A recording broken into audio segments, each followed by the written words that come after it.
Assalamualaikum warahmatullahi wabarakatuh. A'udzu billahi minasyaitonir rajim. Bismillahirrahmanirrahim. Innal hamdalillah nahmaduhu wa nasta'inuhu wa nastahdihi wa nastaghfiruh. Wa na'udzu billahi min shururi anfusina wa min sayyiati a'malina. Man yahdihillahu fala mudilla lahu wa man yudlilhu fala hadiya lahu. Ashhadu an la ilaha illallah wahdahu la sharika lahu wa ashhadu anna Muhammadan 'abduhu wa rasuluh.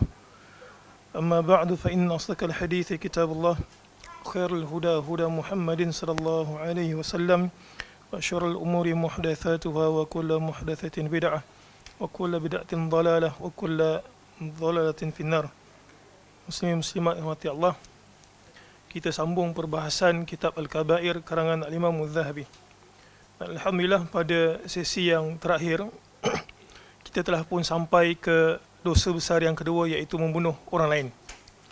Dan kalau ikutkan buku yang kita gunakan bersama, insya-Allah kita akan bermula pada muka surat yang ke-33.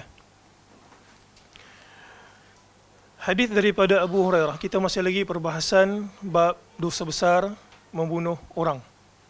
Bab dosa besar membunuh orang ataupun menghilangkan nyawa secara umumnya.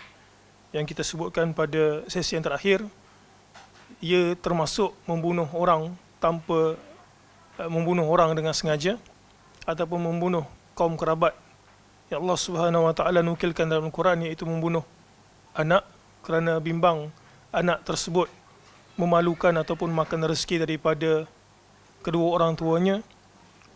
Juga termasuk yang kita sebutkan menghilangkan nyawa adalah menghilangkan nyawa sendiri. Ketiga-tiga perbuatan tersebut termasuklah dosa besar. Cuma Al-Imam Al-Zahabi pada dosa besar yang kedua ini memfokuskan kepada membunuh orang. Abu Hurairah radhiyallahu anhu berkata bahawa Nabi SAW bersabda, "Man a'ana ala qatli mu'min bisyatri kalimatin laqiyallahu maktubun baina 'ainaihi ayisu min rahmatillah." Hadis ini seperti mana yang kita sebutkan pada sesi yang akhir, ada kritikan terhadap hadis ini. Pun begitu, kita nyatakan terdapat pelbagai nusus yang lain, di antaranya adalah firman Allah Subhanahu wa taala, a'udzubillahi minasyaitonir rajim, wa ta'awanu 'alal birri wat taqwa wa la ta'awanu 'alal itsmi wal 'udwan. Hendaklah kamu bertolong bantu dalam keadaan takwa dan juga kebaikan, dan janganlah kamu bertolong bantu dalam perihal dosa dan juga kejahatan. Jadi hadis ini menunjukkan ayat Quran tersebut. Barang siapa yang ikut membantu terbunuhnya seorang mukmin, man a'ana, barang siapa yang menolong seorang mukmin ala qatli mukmin, membunuh mukmin yang lain, bisyatri kalimat, dengan suatu syatar. Syatar ini maksudnya sebaris perkataan. Boleh saja dia menunjukkan di mana orang tersebut berada. Dia tahu kawan dia itu nak bunuh kawan tersebut, dia pun kata ada dekat sana, syatri kalimah.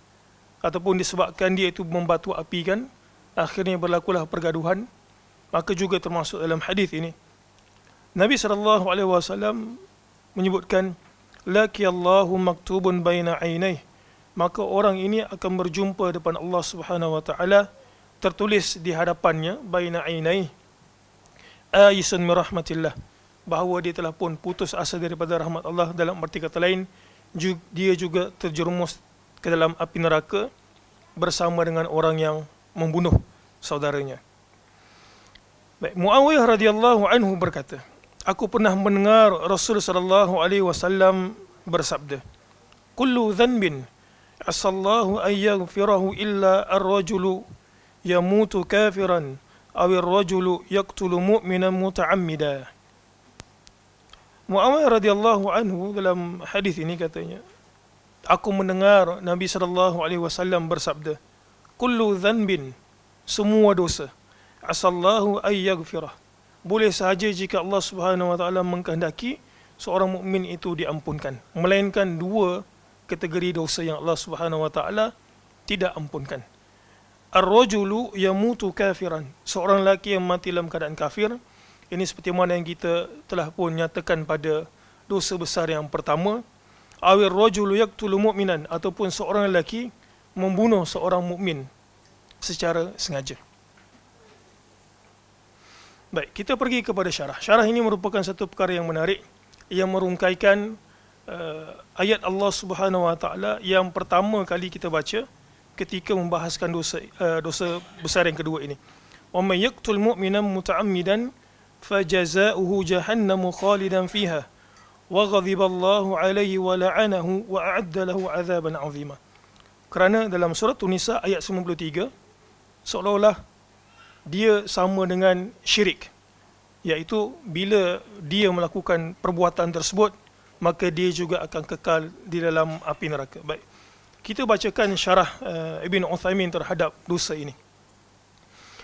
Syekh Ibn Uthaymin rahimahullah berkata, kalau kita tengok ada penandaan 23 kat situ pada buku tersebut. Jadi sebenarnya syarah ini kita sebutkan sekali lagi bukanlah syarah Ibn Uthaymin terhadap kitab Al-Kabair, tetapi syarah lain daripada durus beliau yang pelbagai yang ada kaitan maka diletakkan di sini. Jadi ini merupakan syarah terhadap Riyadhus Salihin yang penyusun ataupun editor letakkan. Katanya apa? Mengenai riwayat ini dinukilkannya dari Abdullah bin Umar radhiyallahu anhuma bahawa Rasul sallallahu alaihi wasallam bersabda, seorang mukmin akan selalu dalam kelapangan dalam agamanya selama tidak menumpahkan darah yang diharamkan. Jadi Syekh Ibn Uthaymin mensyarahkan perkataan apa yang dimaksudkan dengan Nabi sallallahu alaihi wasallam seorang mukmin itu akan jadi baik-baik sahaja dia berada dalam kelapangan agama melainkan dia buat satu dosa, iaitu bunuh orang.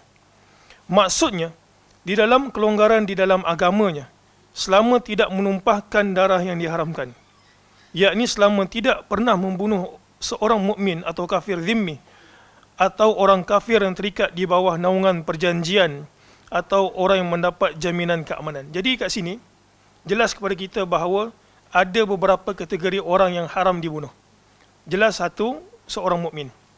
Yang kedua, kalau kita baca kenyataan Syekh bin Uthaymin ini, yang kedua adalah kafir zimmi.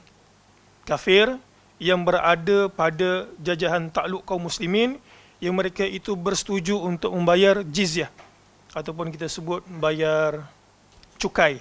Bayar cukai kepada negara Islam. Mereka tak terima Islam tapi mereka bernaung di bawah kerajaan kaum muslimin. Yang kedua, kafir mu'ahad. Kafir mu'ahad ini maksudnya adalah kafir yang memeterai perjanjian dengan kaum muslimin. Dia tidak berada di bawah tetapi dia kata kita berdamai, kami tak akan serang kamu. Maka ini juga diharamkan bunuh. Okey. Dan yang keempat adalah orang yang berada pada jagaan kaum muslimin. Okey, kita jaga dia. Mungkin sebab ada beberapa kepentingan, maka empat kategori orang ini haram untuk dibunuh. Semuanya itu adalah darah-darah yang haram untuk ditumpahkan, yang terdiri dari empat macam. Kaum muslimin, orang kafir zimmi, darah seorang yang terikat di bawah naungan perjanjian, dan darah seorang yang mendapat jaminan keamanan. Sedangkan apa yang paling berat dan paling besar adalah darah seorang mukmin. Adapun darah seorang kafir harbi, orang kafir melakukan perlawanan kat sini maksudnya adalah musuh, tidak termasuk darah yang diharamkan. Maksudnya kalau perang kita itu mestilah dengan kafir harbi, maka itu tak ada masalah untuk ditumpahkan, atau maksudnya memang medan itu adalah medan untuk bunuh musuh. Apabila seorang telah menumpahkan darah yang diharamkan, maka agamanya akan terasa sempit baginya. Baik. Maksudnya bahawa dadanya akan terasa sempit dikarenakan dosa tersebut, sehingga akhirnya ia akan keluar dari agama Islam, murtad, dan ia akan mati dalam keadaan kafir. Inilah intisari dari firman Allah Ta'ala, وَمَنْ يَقْتُلْ مُؤْمِنًا مُتَعَمِّدًا فَجَزَاؤُهُ جَهَنَّمُ خَالِدًا فِيهَا وَغَضِبَ اللَّهُ عَلَيْهِ وَلَعَنَهُ وَأَعَدَّ لَهُ عَذَابًا عَظِيمًا. Ini kita telah pun huraikan ayat Quran ini.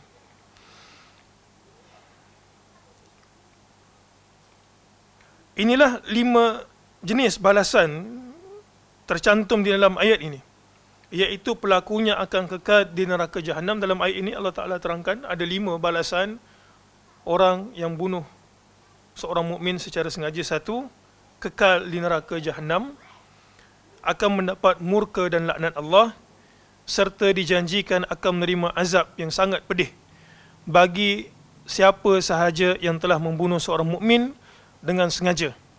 Kerana apabila telah membunuh seorang mukmin, bererti ia telah menumpahkan darah yang diharamkan.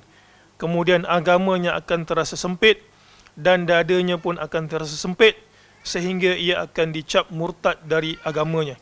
Kemudian ia akan menjadi penduduk neraka dan kekal di dalamnya. Baik, saya potong sikit. Sekarang ni kita nak bincangkan, ataupun Syekh bin Uthaymin bincangkan, sebab pada ayat yang ke-93 surah An-Nisa itu, seolah-olah kalau dia bunuh orang, dia bertaubat macam mana sekalipun, dia sama dengan syirik, dia kekal dalam api neraka. Jadi apa jalan keluar bagi orang yang telah pun melakukan dosa seperti ini? Seolah apakah dia tidak ada taubat kalau dia bertaubat, ataupun taubatnya macam mana? Baik, akan tetapi pada muka surat 35 di bawah sekali itu, akan tetapi bagaimana bentuk taubatnya itu? Maksudnya orang tu bunuh orang, kemudian dia bertaubat, dia insaf. Apa jadi dengan taubatnya itu? Kerana membunuh seorang mukmin berkaitan dengan 3 macam hak. Ini juga kita telah huraikan, tapi untuk kita peringat semula, kita baca. Pertama adalah hak Allah. Kalau seorang itu buat dosa, maka dosa itu merupakan hak Allah yang tidak patut seorang mukmin langgar. Dia pergi langgar. Kemudian adalah hak yang terbunuh. Yang terbunuh maksudnya kita telah pun buat zalim kepada hamba Allah. Yang ketiga adalah hak wali si korban. Okay? Jadi ada 3 hak. Bunuh orang terkait dengan 3 hak. Inilah yang kita sebutkan pada sesi lepas. Kalaulah satu orang itu masih lagi berada dalam kelapangan agama, kecuali kalau dia terbabit dosa bunuh. Kerana apa? Dia kena settle 3 hak ini. Hak Allah, hak dengan orang yang mati dia bunuh, dan juga hak dengan keluarga yang mati dibunuh. Jadi sempit dada tu. Apabila seorang bertaubat dari hak Allah, maka Allah akan mengampuninya. Ini mudah. Okay? Ini mudah. Maksudnya kita taubat sungguh-sungguh, ikhlas, kemudian kita tidak mengulangi perbuatan yang sama, kita melazimi perkara-perkara kebaikan, tambah dengan perkara-perkara sunat, maka Allah Subhanahu Wa Taala insya-Allah akan terima taubat seseorang. Si korban memiliki hak dari si pelaku. Akan tetapi si korban telah terbunuh. Tentu ia tidak bisa membalasnya di dunia. Apakah taubat si pelaku akan mendatangkan ampun dari Allah bagi si pelaku, ataukah hukum qisas harus ditegakkan pada hari kiamat? Inilah yang menjadi perdebatan di kalangan ulama. Kita tahu kalau dosa dengan Allah kena menyesal, azam tak buat lagi, dan kita telah pun sebutkan. Tapi kalau membabitkan dengan makhluk, apa perkara kita kena buat? Kalau dengan makhluk, kalau ada harta kita ambil, kita kena pulang. Tapi sekarang ni nyawa tu bukan kita yang punya. Allah Subhanahu Wa Taala yang mematikan dan menghidupkan. Dan benda tersebut telah pun hilang dan tidak boleh dikembalikan. Ini yang menjadi muskil. Sebahagian ulama ada yang mengatakan bahawa hak si korban tidak akan gugur kerana si pelaku telah bertaubat. Sebab memang dia telah mati dan tidak boleh dikembalikan. Kerana di antara syarat-syarat taubat adalah harus mengembalikan sesuatu yang pernah dizaliminya kepada si pemiliknya. Sedangkan si korban tidak bisa menerima tebusan dari si pelaku atas kezalimannya. Ini yang tak settle, yang kena dia bawa dekat akhirat. Kerana korban tersebut telah meninggal dunia, sehingga hukum qisas harus ditegakkan terhadap si pelaku di hari kiamat nanti. Akan tetapi zahir dari ayat-ayat yang telah kita bahas di dalam surah Al-Furqan di atas menunjukkan bahawa Allah akan mengampuninya dengan ampunan yang sempurna apabila Allah mengetahui kejujuran taubat seorang hamba. Maka dia akan memberikan keampunannya kepadanya atas hak saudaranya yang telah dibunuhnya. Jadi ringkas kesimpulannya, kalaulah seorang itu telah pun membunuh saudaranya seagama, dia bertaubat, apakah taubatnya diterima? Ringkasnya adalah taubatnya itu diterima kalau dia memenuhi syarat taubat. Tinggal lagi dia kena settle dekat akhirat. Siapa yang baca Riyadhus Salihin, dia tahu bahawa ada hadis yang juga kita sebutkan pada minggu ataupun sesi yang terakhir. Dia akan bawa kepalanya batang jumpa Allah Subhanahu wa taala, ya Allah, ini saudaraku telah pun membunuh aku. Kemudian Allah Subhanahu wa taala berbicara kepada orang yang dizalimi, bawa kepala dia tu. Apakah engkau nak syurga? Akhirnya Allah Subhanahu wa taala sebutkan, kalau engkau nak syurga, balasan kebaikan, maka hendaklah engkau mengampuni saudaramu.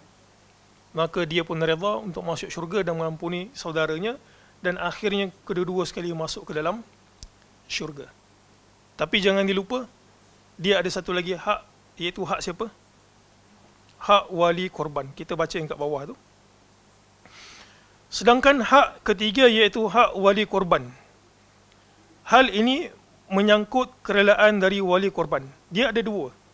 Jadi keluarga ada dua pilihan. Sama ada untuk melakukan timbal balas, maksudnya bunuh semula, ataupun secara istilah kita sebut sebagai qisas, ataupun menerima diat. Menerima diat. Diat ni maksudnya adalah tebusan terhadap nyawa yang perlu dibayar. Setiap orang sangat dimungkinkan untuk mendapat kerelaan dari mereka, iaitu dengan menyerahkan diri kepada mereka sambil berkata, aku telah membunuh saudara kalian, maka berbuatlah sekehendak kalian. Maka pada saat itu, mereka iaitu keluarga si korban bebas memilih 4 perkara. Ada 4 perkara yang Syekh Ibn Uthaymin sebut kalau ada anggota keluarga terbunuh dan orang itu pergi menyerah diri. Baik, di antaranya, satu, memaafkannya begitu saja. Agak-agak ada tak yang buat macam ini? Ada Kisah siapa? New Zealand. Itu memang hebatlah. Tapi kalau kena kat kita, la qadarallahu lahu. Semoga Allah Ta'ala tak menimpakan kita ujian seperti ini. Tapi kalau kena kat kita, apa agak-agak kita nak dia tu diperlakukan? Satu, maafkan begitu saja, yang sangat jarang berlaku. Dua, membunuhnya sebagai bentuk qisas. Kita kata, kami pilih keluarga dah musyawarah, dah bermusyawarat, maka kami nak qisas. Dua. Ataupun yang ketiga, meminta diat, tebusan sejumlah wang dari si pelaku. Dan bisa pula berdamai dengannya dengan sebuah perdamaian yang nilainya lebih rendah daripada diat atau yang setara dengan diat. Semua ini dibolehkan menurut kesepakatan para ulama. Yang keempat tu maksudnya berdamai, tapi dia dalam masa yang sama minta pampasan. Sama ada pampasan tersebut sama dengan harga diat sebenar, ataupun ada perasaan kasihan dikurangkan sedikit.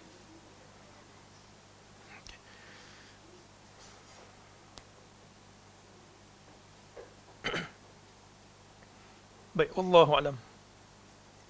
Jadi itu dosa yang kedua. Apa dia? Bunuh orang. Muslim-muslimat rahmati Allah sekalian, kita baca kitab ini ada kelebihannya. Kelebihan pertama apa dia?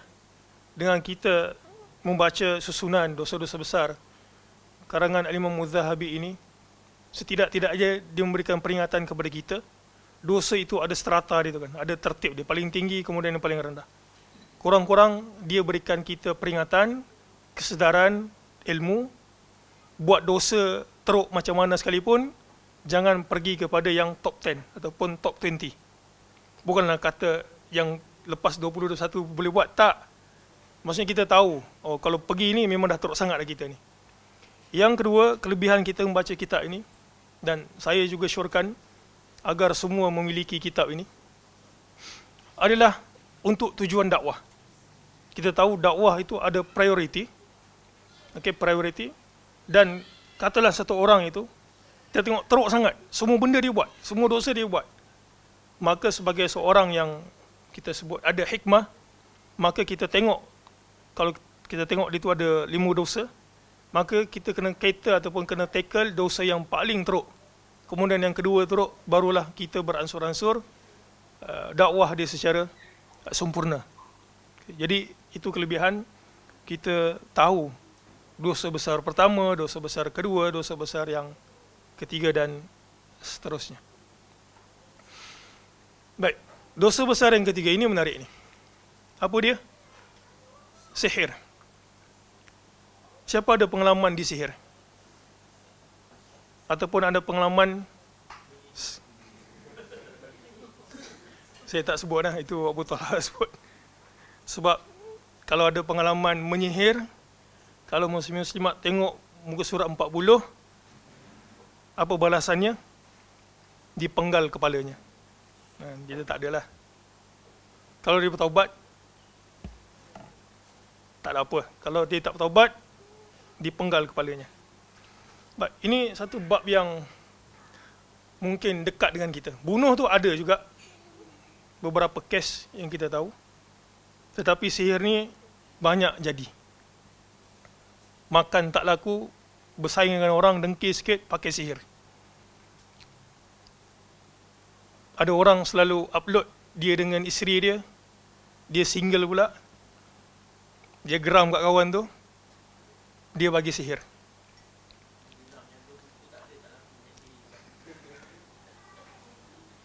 La qadarallahu lahu, tapi ya, mungkin mana tahu diuji gitu.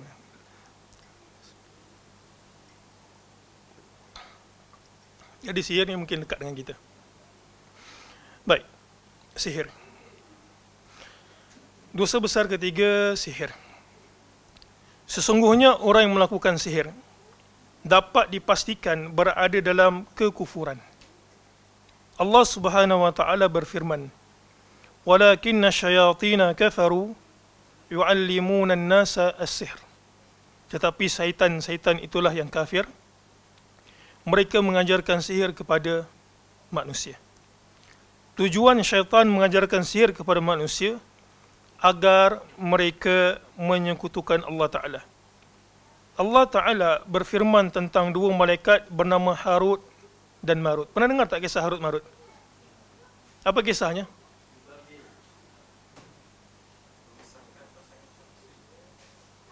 Kalau dikisahkan dah tahu, saya tak kisahkan. Kita sambung terus.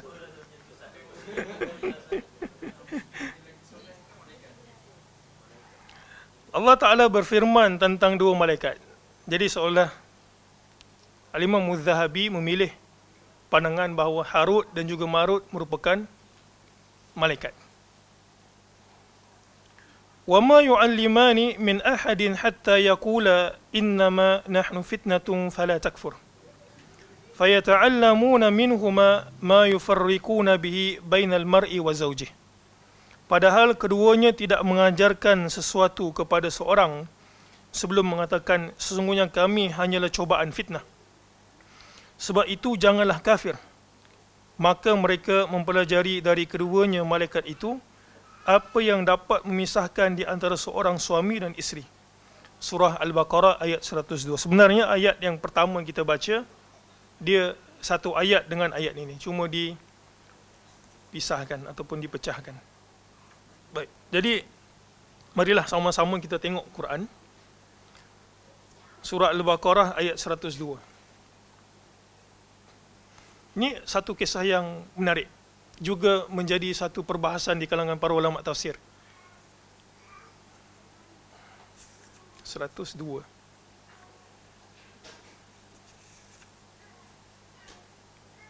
Ada yang kata bila seseorang itu terkena sihir, di antara ayat yang boleh dibaca adalah ayat ini.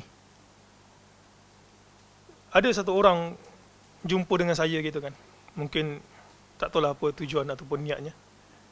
Soalan yang dia keluarkan, tanya kepada saya, dia kata, Ustaz masuk tak pusat rawatan ini? Saya kata tidak. Dia kata kenapa? Dia macam seolah satu dosa kalau saya tak masuk pusat rawatan Islam. Ini kita tak kata salah. Dan kita juga tak menyebutkan pusat rawatan mana-mana. Memang kadang-kadang ada keperluan. Kalau satu orang itu tidak mahir ataupun tidak mengetahui agama secara mendalam sehingga dia perlu meminta tolong daripada ikhwah yang mahir dalam bab ini. Saya kata tak perlu. Saya kata tak. Dia kata kenapa? Saya kata tak perlu. Tak ada keperluan. Kemudian dia kata kenapa tak ada keperluan? Dia tanya soalan itu kenapa kan. Kita jadi penat nak jawab kenapa.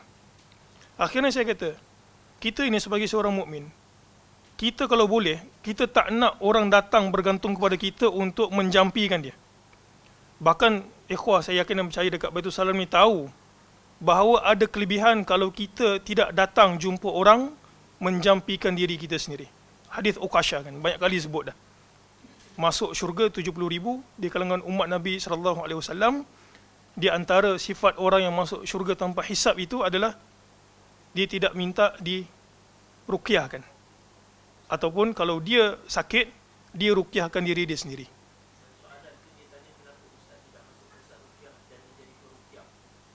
Dia kata kenapa?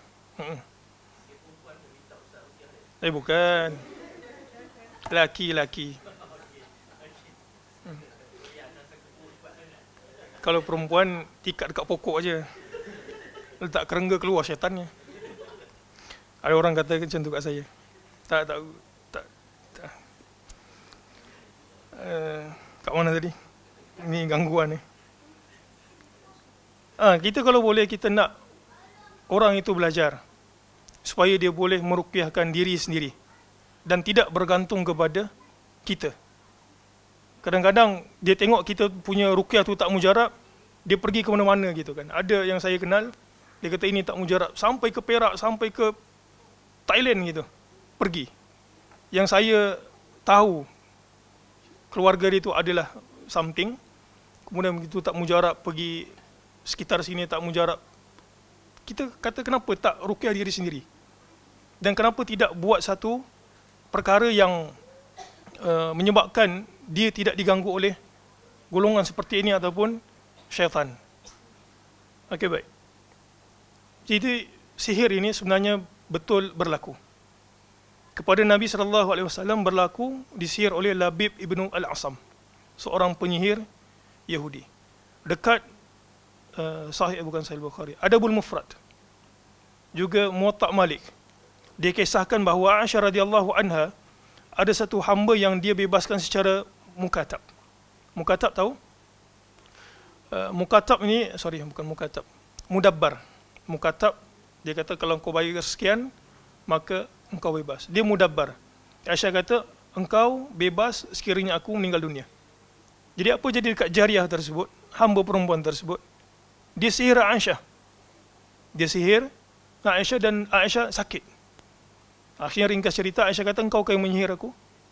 Jariah tu kata, ya. Kata, kenapa? Dia kata, aku nak engkau mati supaya aku bebas. Kesimpulannya apa? Orang soleh boleh terkena sihir. Nabi SAW terkena sihir. Isteri Nabi SAW Aisyah terkena sihir. Apatah lagi kita. Tak kisahlah. Ustaz tak ustaz, penjual buku tak penjual buku, nak kena juga. Yang mana tahu dia geram gitu. Baik. Kalau kita buka tentang sihir, kebanyakan para ulama akan menyatakan ayat ini untuk mengisbatkan adanya sihir. Baik. Dalam ayat 102, Allah Subhanahu wa taala berfirman, "Wattaba'u ma tatlu asy-syayatinu 'ala mulki Sulaiman. Wa ma kafara Sulaiman walakinna asy-syayatina kafaru yu'allimuna an-nasa as-sihr. Wa ma unzila 'ala al-malakaini bi Babila Harut wa Marut." Kita berhenti kat situ dulu. Dan mereka mengikuti apa yang dibaca oleh syaitan-syaitan pada masa kerajaan Sulaiman. Kisah ini secara umumnya, jadi kalau kita buka tafsir dia panjang kisah ni, tapi saya sebut secara umum saja. Kita tahu dekat Madinah itu ada kelompok Yahudi dan juga Nasrani. Dan Nabi SAW dari semasa ke semasa akan menceritakan kisah para anbiya. Dan di antara anbiya yang kita tahu masyhur adalah Sulaiman alaihi salam, yang Allah Subhanahu wa taala kurniakan kepada dia berbagai kemudahan, menguasai jin, binatang, faham bahasanya dan sebagainya. Dikatakan Sulaiman ini, seperti mana sebahagian ulama tafsir menyebutkan, ada tukang pencatit. Okay, ada tukang pencatit bernama Asif. Jadi dia ini catit apa sahaja yang keluar daripada mulut Sulaiman alaihissalam. Dan kita tahu bahawa di antara yang Nabi SAW akan bacakan di ketika sujud di bawah arash Allah Ta'ala untuk mempercepatkan hisab adalah Ismullahi Al-Azam. Maksudnya baca tu Allah Ta'ala akan kurniakan. Tapi apa, kita pun tak tahu. Sebab dalam riwayat tersebut Allah Subhanahu Wa Ta'ala akan ilhamkan kepada Muhammad sallallahu alaihi wasallam untuk menyebutkan Ismullahil Azam, nama Allah yang paling agung, yang kita minta apa saja yang kita nak. Kita sebut bertawasulkan nama tu. Dia tawasul dengan Asmaul Husna adalah syar'i. Jadi dikatakan Asif ini mencatit Ismullahil Azam. Ringkas cerita, Sulaiman ini tak boleh diganggu oleh syaitan, tak boleh dekati, dan dia menguasai banyak benda yang Allah Ta'ala kurniakan kepada dia. Akhirnya Sulaiman AS dalam Quran, kita tahu bahawa beliau ini meninggal dunia dalam keadaan tak ada siapa tahu, duduk begitu bersandar. Tahu bila orang tahu bahawa Sulaiman meninggal dunia? Bila dimakan, kemudian dia terjatuh. Dan Asif ini dikatakan, dia meletakkan dia punya tulisan, ini sebahagian cerita ni Israel, tulisan itu di bawah kerusi Sulaiman alaihissalam. Jadi syaitan dah tahu, syaitan dan juga jin dah tahu bahawa tempat apa yang keluar daripada mulut Sulaiman termasuk Ismullahil Azam itu berada dekat bawah kerusi dia. Akhirnya syaitan, jin pergi ambil dan dia campurkan di antara perkataan-perkataan Sulaiman yang menulis zikrullah dan juga sihir. Tapi pada pandangan Yahudi, dia kata tak, sebenarnya yang mengajarkan sihir ni Sulaiman. Sebenarnya bukan Sulaiman alaihissalam. Itu sebab Allah Subhanahu Ta'ala mulakan ayat ini, wattaba'u ma tatlu syayatinu ala mulki Sulaiman. Orang Yahudi kata ni yang tukang sihir ni Sulaiman. Tak, kita kata tak, yang bukan Sulaiman yang tukang sihir, tetapi syaitan, seperti mana yang dinyatakan pada ayat ini. Wa ma kafara Sulaimanu walakinna syayatina kafaru. Kita tahu sihir ini mengalihkan ubudiyah kita kepada Allah Ta'ala daripada Allah Ta'ala kepada syaitan. Dan satu orang itu tidak akan mencapai makam sihir yang boleh memberikan kesan kepada orang, melainkan apa? Dia buat perkara-perkara syirik, kufur. Sebut apa saja. Ada yang menghina Quran, ada yang meletakkan Quran ini di tempat-tempat yang tak senonoh, ada yang mencalik dengan najis dan sebagainya. Jadi perbuatan itu kufur. Allah Subhanahu Wa Ta'ala sebut wama kafara Sulaiman. Sulaiman tak kufur. Sihir ini apa saja bentuknya dia akan membawa kepada kekufuran. Baik. Wama unzila 'alal malakaini bi Babila Harut wa Marut. Baik, ini ayat ini yang menjadi satu kemusykilan, menjadi satu perbahasan para ulama, apakah yang dimaksudkan dengan firman Allah Ta'ala wama unzila 'alal malakaini bi Babila Harut wa Marut. Sebab pada kita sebut apa, potongan yang pertama ayat tersebut, Allah menafikan bukan Sulaiman yang mengajarkan sihir. Kemudian ayat berikutnya, bukan ayat berikutnya, maksudnya ialah ayat berikutnya pada satu ayat ini, Allah Ta'ala kata wama unzila 'alal malakain. Kalau kita terjemah kat situ, apa terjemahnya kalau muslim-muslimat tengok Quran? Apa terjemahnya?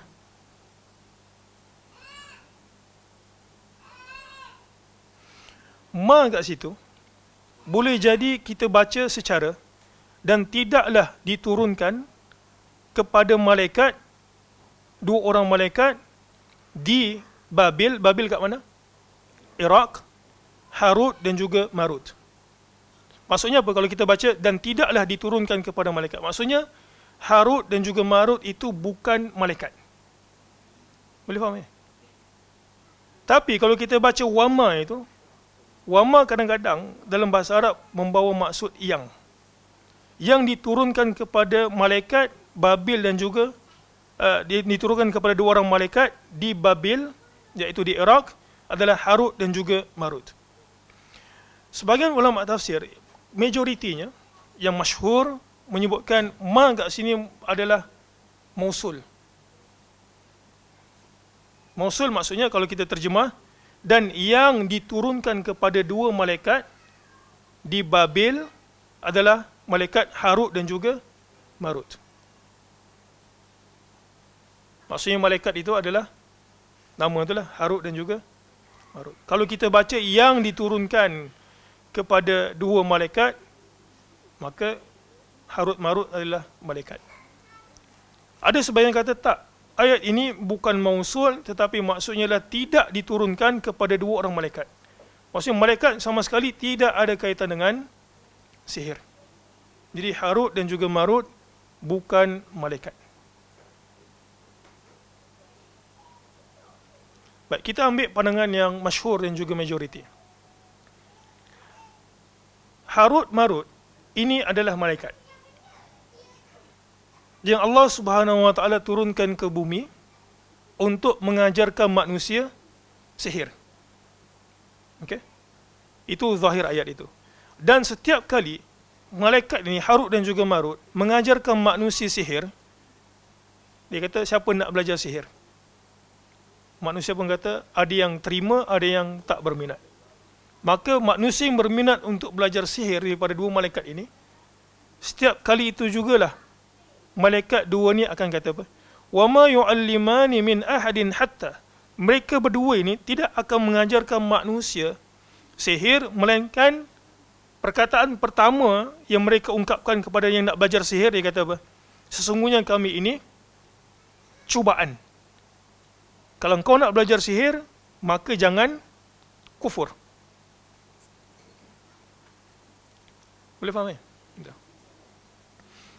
Ada riwayat yang tidak sahih berkenaan dengan benda ini. Bahkan tidak ada sanadnya. Sebahagian sebutkan.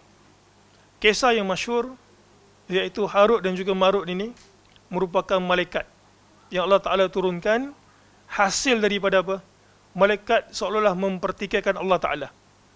Apa yang malaikat pertikaikan Allah Ta'ala? Dia kata, kenapa anak Adam itu lebih mulia daripada kami? Akhirnya Allah Ta'ala perintahkan kepada malaikat, dia kata, pilih dua malaikat yang aku akan turunkan dan aku akan berikan syahwat kepada mereka, nak tengok macam mana mereka boleh survive ataupun tidak ketika berada dekat dunia. Akhirnya malaikat buat mesyuarat, mereka pilih Harut dan juga Marut. Allah Subhanahu wa taala takkan syahwat. Sampai saja dekat bumi mereka ditimpa fitnah wanita. Engkau nak apa? Minum arak, zina ataupun bunuh. Jadi malaikat ni fikir, kata antara arak, zina, bunuh. Mana ringan? Arak. Dia kata arak lah. Jadi bila minum arak, apa jadi? Dia berzina, kemudian dia bunuh. Kemudian Allah Ta'ala berikan mereka ini pilihan. Engkau nak dapat hukuman dekat dunia ke ataupun dekat akhirat? Malaikat ni pun kata, wahai Allah, kami nak menerima hukuman dekat dunia. Akhirnya berlakulah apa yang berlaku. Kisah ini tidak sabit. Kisah ini tidak sabit. Manakala sebahagian ulama tafsir pula kata, tidaklah diturunkan dua orang malaikat di Babil. Yang diturunkan, yang mengajar sihir itu siapa dia? Harut dan juga Marut di kalangan syaitan dan juga jin. Jadi kat situ ada dua pendapat. Yang masyhurnya adalah Harut dan Marut adalah malaikat yang Allah turunkan di muka bumi untuk mengajarkan manusia sihir sebagai ujian. Dan setiap kali manusia datang nak belajar sihir, Harut dan juga Marut kata apa? Jangan kufur kepada Allah Ta'ala. Ini ujian, jangan kufur kepada Allah Ta'ala. Jadi wallahu alam. Jadi itu kisah yang mengisbatkan bahawa sihir itu ada. Baik, sebelum kita lanjut ke muka surat yang berikutnya, kita sebut sihir kan. Sihir ni apa sebenarnya? Apa sebenarnya sihir? Sihir, kalau kita terjemahkan dari segi bahasa, adalah kullu amrin yukhfa sababuhu. Setiap perkara yang tidak diketahui dia punya sebab punca. Wa yutakhayyalu ala ghairi haqiqatihi. Dan juga dikhayalkan kepada kita yang bukan yang sebenarnya. Ibnu Faris menyebutkan, sihir ini maksudnya apa? Ikhrajul batil fi suratil haqq. Mengeluarkan sesuatu yang batil dalam bentuk yang itu adalah kebenaran, tapi sebenarnya itu bukan adalah kebenaran. Baik. Ibnu Qudamah mentakrifkan sihir, katanya apa? Azaim wa ruqa wa uqad yu'thiru fil qulubi wal abdan.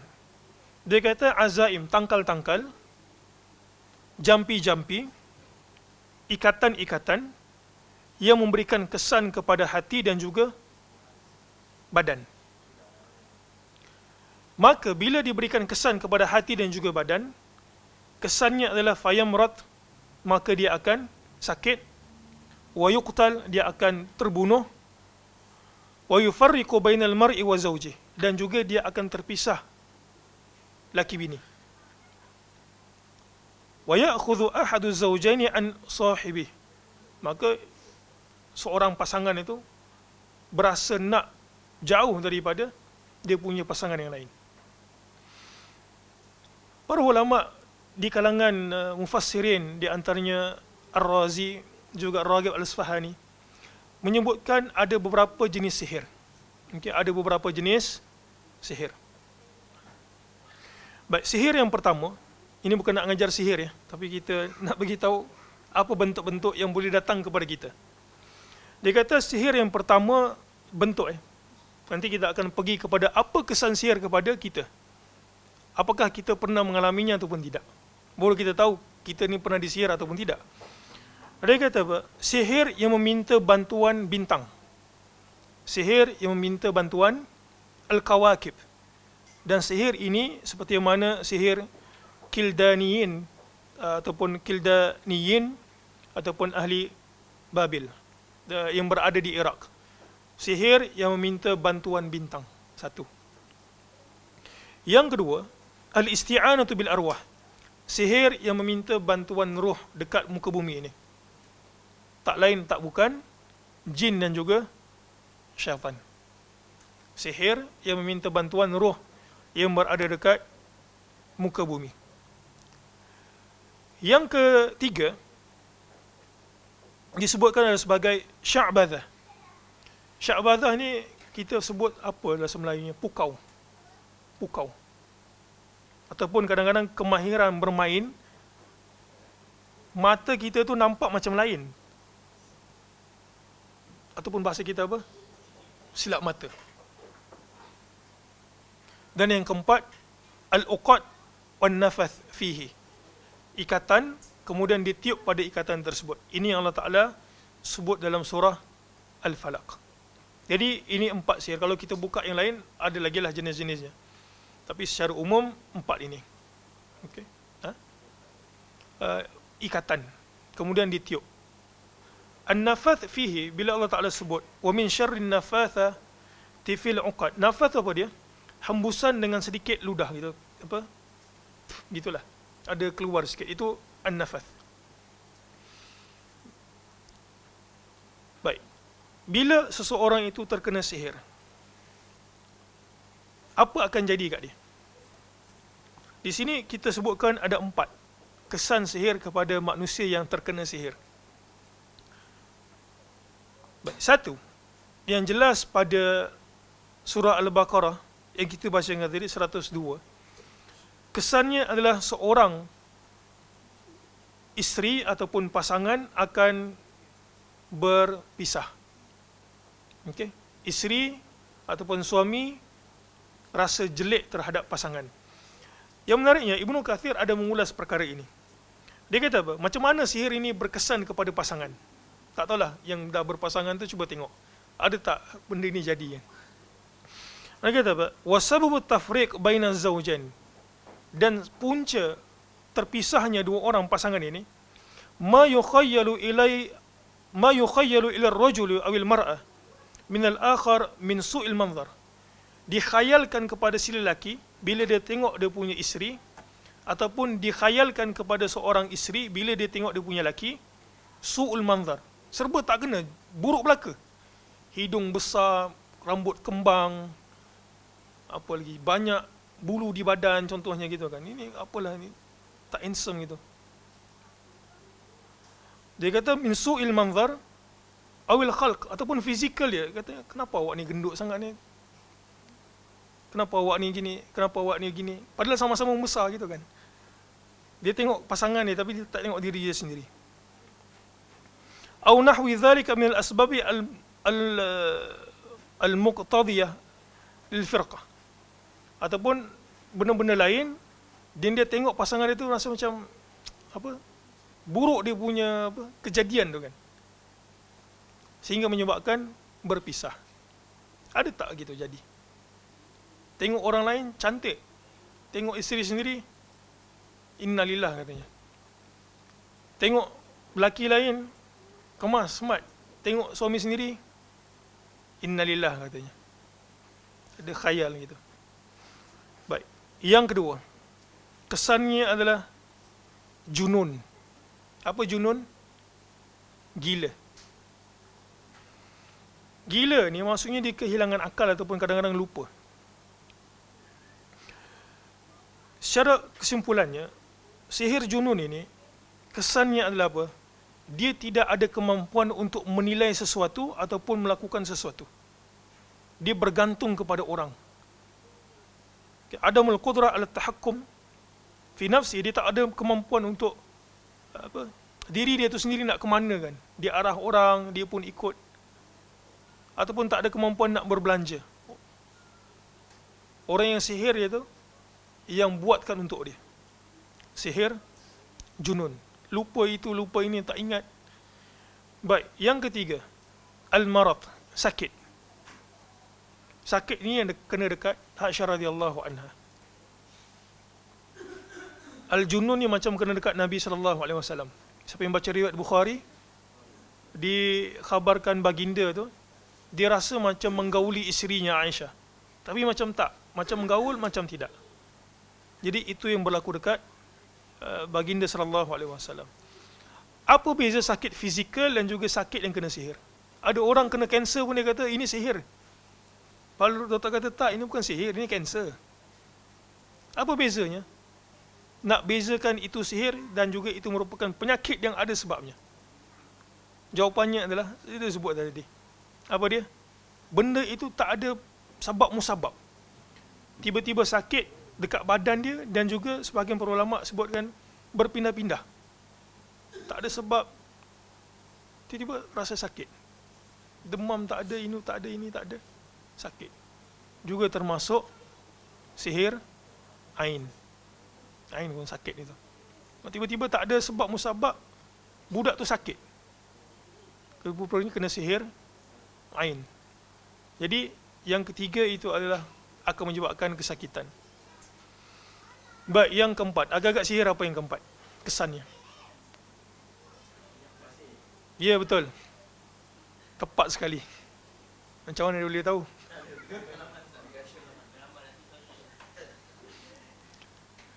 Dia kata kesannya adalah jatuh cinta. Kesannya adalah jatuh cinta. Menariknya, bila saya baca tentang sihir jatuh cinta ni, sebagian ahlul ilm memberikan contoh, isteri yang tak nak suaminya cari lain, maka dia akan gunakan sihir ini. Apa kalau Melayunya apa? Bukan pengasih, itu common sangat. Gitulah, nasi itu. Nasi goreng. Tapi sihir ini ada dia punya drawback dia kan. Bila seorang isteri tak nak laki dia tu pandang perempuan lain, sebagian kata di antara perempuan yang tak nak isteri itu, kadang-kadang isteri ni dia cemburu yang tak tentu pasal gitu. Bahkan kadang-kadang kalau suaminya buat baik kepada keluarga dia, kalangan adik dia ataupun mak dia, dia kadang-kadang ada rasa rasa cemburu gitu, rasa tergugat dia punya kedudukan. Jadi apa dia buat? Dia sihir suami dia. Dia punya drawback apa? Dia tak nak suaminya suka perempuan lain. Drawbacknya apa? Dia lupa yang dia tu perempuan. Akhirnya suaminya pun benci kat dia sekali.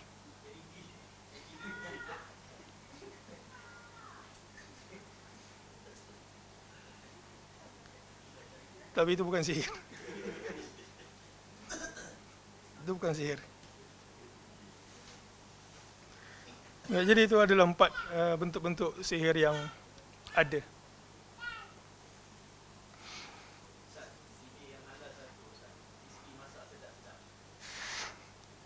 Ya, alhamdulillah.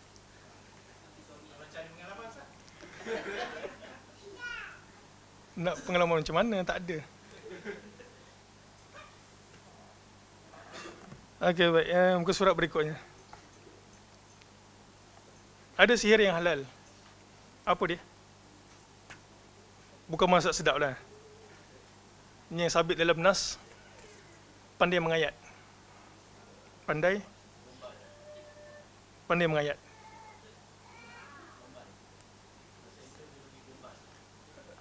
Mengayat apa? Apa mengayat? Mengayat lah kan? Nah, sebab Nabi SAW sebut, inna minal bayani la sihra. Sesungguhnya bayan itu maksud kepetahan untuk menerangkan sesuatu, kepetahan untuk bercakap, ada sihir. Maksudnya kita rasa terpegun kan, kita rasa suka kat dia.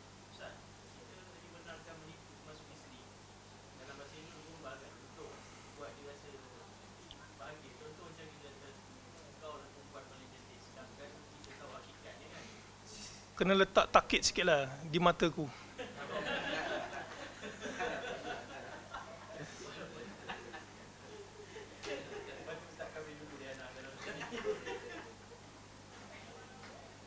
So, menipu ni dia tak bagus lah, takut bila sekali itu pakai tak jadi lepas tu. Di mata dia lah, mata kita tak. Puji yang betul-betul real lah, realistik. Apa contohnya? Pandai masak, pandai mengurus rumah, pandai apa sajalah. Pandai pakai tudung ke ataupun pandai, saya pun tak tahulah, tak ada pengalaman. Ada pengalaman Abu Talha. Ya. Baik, muka surah 40 sikit lagi. Hukuman bagi para pelaku sihir adalah dibunuh. Itu muka surah 40. Kerana ia telah kufur kepada Allah. Nabi SAW bersabda, jauhilah oleh kalian 7 dosa-dosa besar yang membinasakan. Kemudian beliau menjumutkan di antaranya adalah sihir. Oleh kerana itu, setiap hamba harus takut, yakni bertakwa kepada Allah, kepada Rabbnya, dan jangan sesekali masuk ke dalam perkara yang akan merugikan dirinya, baik di dunia maupun di akhirat. Diriwayatkan dari Nabi SAW bahawa baginda ataupun beliau bersabda, haddus sahiri darbatun bisayf.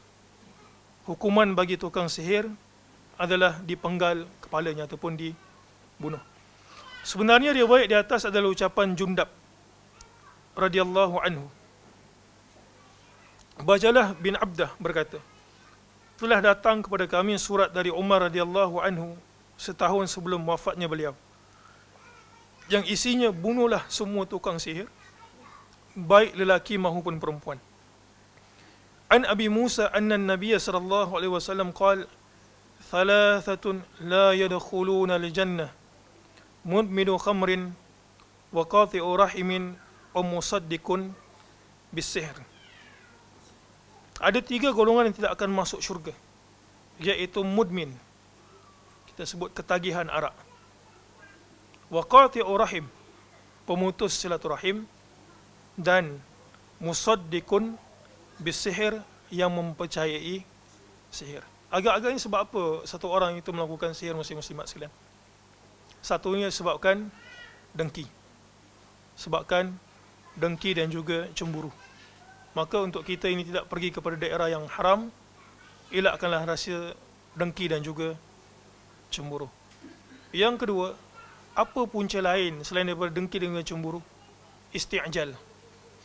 Isti'jal maksudnya menginginkan sesuatu secara cepat tanpa melalui proses yang betul. Contohnya macam dia nak orang tu minat kat dia, dia isti'jal guna sihir. Okey. Maka benda tersebut haram dilakukan. Yang ketiga adalah untuk mendapatkan yang bukan pada haknya. Contoh, dia minat dekat satu orang lelaki, dia niat nak kahwin, tapi dalam masa yang sama lelaki tersebut masih lagi beristeri dan isterinya tak setuju. Maka dia pun guna sihir untuk memisahkan keduanya. Jadi itu tiga: hasad, dengki dan juga cemburu. Yang kedua adalah isti'jal sebelum tergesa-gesa untuk mendapatkan sesuatu, rezeki contohnya. Tengok dia punya jualan tak laris, tak laku, dia pun nak cepat pakai sihir. Dan yang ketiga adalah untuk mendapatkan sesuatu yang bukan pada haknya. Jadi wallahu alam, insya-Allah kita akan sambung pada sesi yang akan datang. Ada baki sikit tentang sihir ini, syarah Ibn Uthaymin. InsyaAllah kita akan sambung pada sesi yang akan datang. Subhanakallahumma bihamdik, asyhadu an la ilaha illa anta, astaghfiruka wa atubu ilaik. Assalamualaikum warahmatullahi wabarakatuh.